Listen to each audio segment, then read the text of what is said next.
Hi all, welcome back to my channel cook with Gayathri Raj. இன்னைக்கு நம்ம ஒரு சூப்பரான மில்லட் குக்கீஸ் எப்படி செய்யறதுன்னு பார்க்கலாம் வாங்க.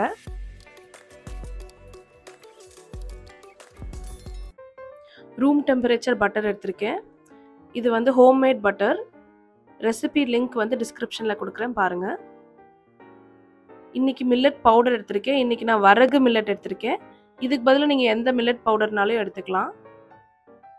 3/4 கப் எடுத்திருக்கேன். பேக்கிங் பவுடர், ஜாகரி பவுடர் எடுத்திருக்கேன். இல்லைனா நாட்டு சக்கரை இல்லை தூள் சக்கரை எதுனாலும் நீங்கள் எடுத்துக்கலாம்.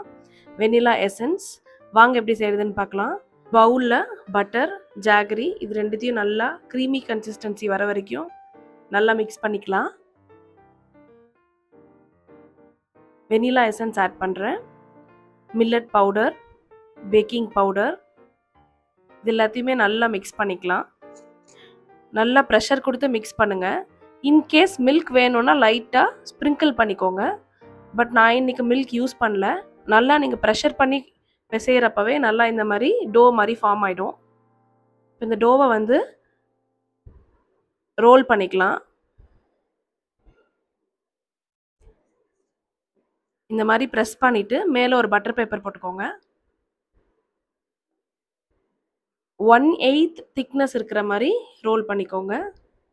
ரொம்ப மெலிசாக ரோல் பண்ணிங்கன்னா குக்கீஸ் வந்து தீஞ்சிரும்.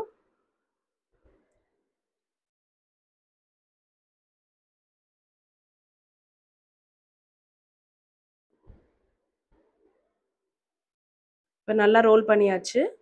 இப்போ ஷேப் பண்ணிக்கலாம். நான் இன்றைக்கி ஒரு குக்கி கட்டர் வச்சு ஷேப் பண்ணுறேன். நீங்கள் டிசைன்ஸ் வந்து மாற்றி மாற்றி வச்சுக்கலாம். But size of the cookies வந்து ஒரே மாதிரி இருக்கிற மாதிரி பார்த்துக்கோங்க. இன்கேஸ் பெருசாக இருந்துச்சுன்னா பெருசு வேகிறதுக்கு லேட் ஆகும். ஸோ அதனால் குக்கீஸ் வந்து ஒழுங்காக வேகாமல் இருக்கும். எல்லாத்தையுமே அடுக்கி வச்சுக்கலாம்.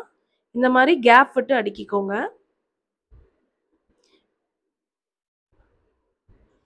ப்ரீஹீட் பண்ணியிருக்கேன் அவனை.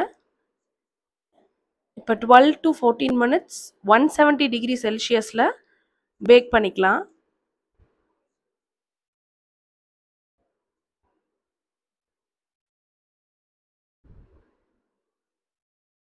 குக்கீஸ் அப்படியே கார்னரில் பார்த்தீங்கன்னா லைட்டாக கலர் வர ஆரம்பிக்கும். ஸோ கலர் வர ஆரம்பிச்சிருச்சு அப்படின்னா குக்கீஸ் ரெடி ஆயிடுச்சுன்னு அர்த்தம். இதே மாதிரி நீங்களும் உங்கள் வீட்டில் ட்ரை பண்ணி பார்த்துட்டு எப்படி இருக்குன்னு கமெண்ட்ஸில் சொல்லுங்கள்.